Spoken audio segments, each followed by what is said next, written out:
DJT Stock Analysis Thursday. Is it a buy or not? Watch this 1-minute video till the end to find out.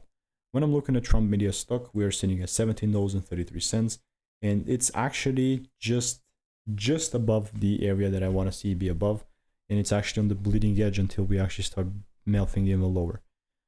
DWAC, the Truth Social stock, or just the Trump Media stock, which already DWAC turned to DJT.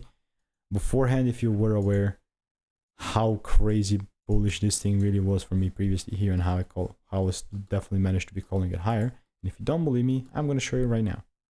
Like, for example, this was made 7 months ago, 25th of January this year. This L, you don't even have to understand this previous from the WC. Yeah, pretty this much. Is some previous W's, other W's. What was the case? Started taking even new highs and then slowly started picking lower.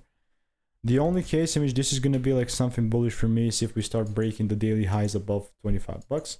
But I'm going to wait for it, unless we see that double break, I'm not bullish. So if you want to learn the strategy for free, there is a 100% free course. First link in the description. If you want to learn trading psychology, all that good stuff, check the first link below.